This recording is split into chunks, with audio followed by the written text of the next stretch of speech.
Welcome to Thoughtful Thursdays. Today we have Dr. Ala with us. He's a pediatrician, which means a doctor for children. And we are very lucky to have him here with us as our guest. Welcome, Dr. Ala. Thank you, Dr. Tariq. How are you today? I'm fine, thank you. That's wonderful. So we were wondering what your thoughts are on fever in children, because when they go back to school, they start getting sick again. And I think fever is one of the most common things that happen to young children. Can you tell us a little bit more about that? Yeah, actually, I believe fever is like the number one cause of children coming to a clinic to seek the help from the clinical pediatrician. So let's talk first about the definition of fever. So fever is meaning like a temperature is more than 38.0 and above. But when we have a young child, once we have a temperature between 37.5 and 38, this is the time that we should keep an eye on our child, keep checking his temperature, look for some other symptoms. But once the temperature reaches 38.0, that's what is the definition of fever about. And now we will talk about what we should do if we have a child with a fever. So usually fever, it means like there is an infectious process. And usually the fever, it's an response from the body to the infectious agent that's affecting the child. And that alone doesn't mean that the family, they should come and bring the child immediately to the hospital. So because of like if the child has an infection and start to develop a fever, so we need like the specific disease, it has like more symptoms. For example, the runny nose, the cough, the diarrhea, the vomiting, skin rash. So we prefer to wait for that. And usually this will take like around 2 to 3 days to develop. So what we advise is family, if they have a child with a fever, is to try to reduce the fever using some medication for fever like the paracetamol and the ibuprofen, and look for some other symptoms. So if the child is well and the temperature is under control, we can wait for a couple of days and give the medications. And on day 3, if he still has running the high-grade fever, then we should come to seek the medical help. Because it's normal for children to get ill very frequently because they're getting used to viruses that they haven't encountered before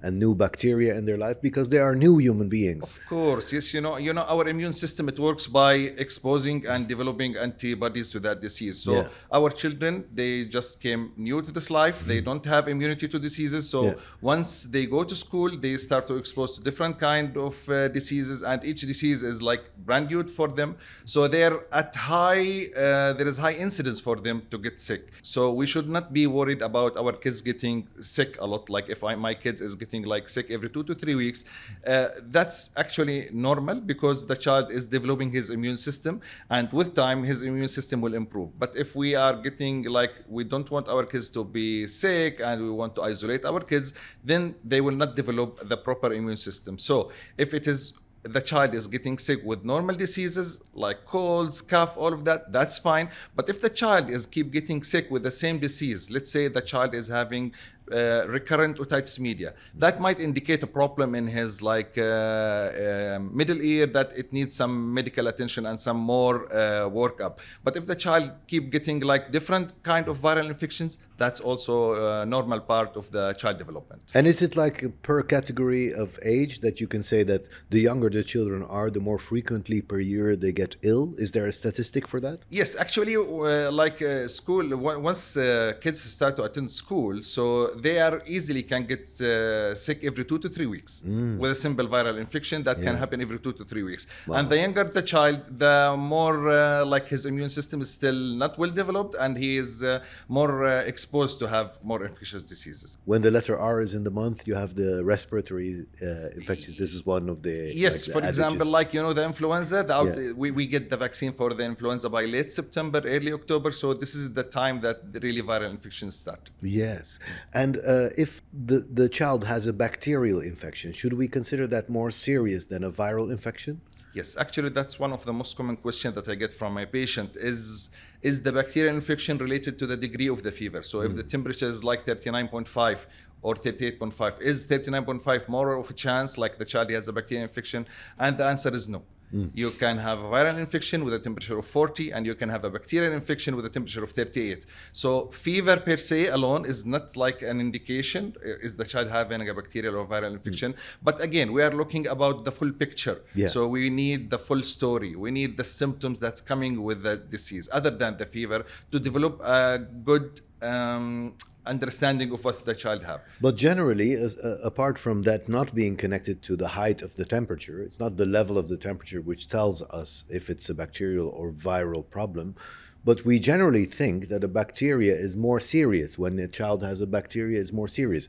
Is this true or not? Again, bacteria per se is not more serious. It depends on the bacteria and depends on the virus. So there is some viral infection that tend to develop like serious side effects, and like the influenza per se, like it can cause easily pneumonia, otitis media, gastroenteritis with dehydration. And there is some simple bacterial infection that need an antibiotic, but by the end, it's not that serious. It's easily treated. So, for example, if we have a throat infection with group A streptococcus, just with single dose of antibiotic, the child will show a huge clinical improvement. Even though that he need to continue the antibiotic for around 10 days, but he will improve very quickly within like 1 day. Yeah. So, are you in favor of parents giving their children antibiotics without consulting a physician? actually, luckily here in UAE, this is actually prohibited. Nobody can go to a pharmacy and buy an antibiotic. So he has to go to a doctor and he has to take the antibiotic through a medical prescription. So we don't face that a lot. But sometimes what happens is that they have an antibiotic from a previous visit that they didn't use for some reason. Actually, no, we are strongly against that, because even sometimes they can change the clinical presentation of the disease. So if you start antibiotic on day 1 and came to me on day 3 with the fever still there, and the child he has an otitis media, then when I try to examine the child, the otitis media, it's partially treated, so it can like mask the presentation of the disease. So we prefer we should leave that decision to the pediatrician. To the doctor, yeah. But so when it comes to self-medication, there is some space for self-medication, but not for every type of medicine. So because you said in the beginning that if you have a fever, you can try paracetamol as a mother without even going to the doctor yet.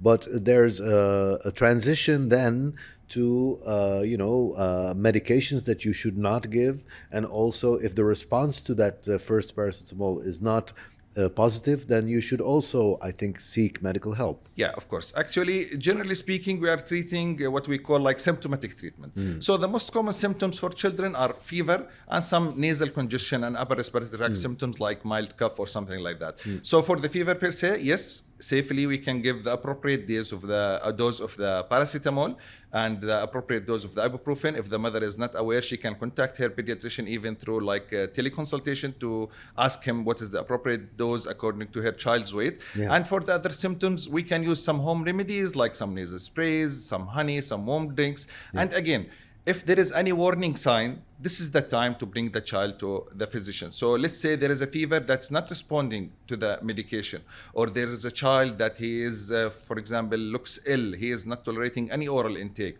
or he have a weird sound cough, or like an abnormal breathing sounds, an abnormal respiratory effort. If the child develop a weird looking rash that the mother really, she cannot connect to anything. If the child, he develop vomiting or severe diarrhea that really it is like non-stop, and the child might go into dehydration. This is the time to go to the pediatrician. But if it's only like the fever and some nasal congestion, some mild cough, and the home remedies really give a good effect for the child, then we prefer like the child to come on say after day three and above.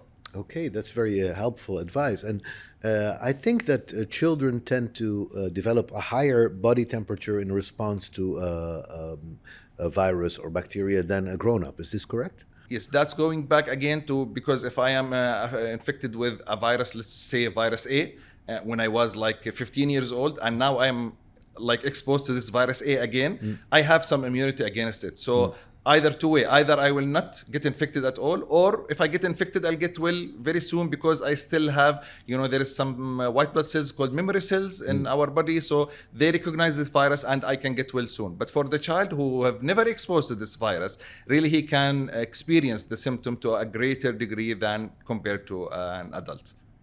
Okay, and what do you think would be in the cabinet of a regular family who has 3 children? Which medicines would you expect to be in their home cabinet? Yes. What would they have? Just the paracetamol is fine. Ibuprofen is also safe to be used in kids, and some saline nasal spray to clean the airway for the child, the nasal airway for the child, and the home remedies, which is like some warm drinks. Avoid the cold AC, avoid the cold drinks, and you can also have some honey. Honey is medically proven that it helps with the upper respiratory tract symptoms, and it also boosts your immunity. Yes, wonderful. Yeah, I also think honey is a very special substance. Yeah, it's medical proven now. It's in the American Academy of Pediatrics. Like, it is advisable to give honey to kids who have cough. Wonderful. Yeah, it's wonderful. one of the treatment options for us. Wonderful. Dr. Ala, I'm so thankful for you sharing your expertise with us, and it's been a wonderful conversation. I hope the parents who are listening in, and maybe together with their kids, they benefit from hearing your advice, and they go back to school, at least with the knowledge of how to deal with the issues that might come up from all the, increased contact between the children.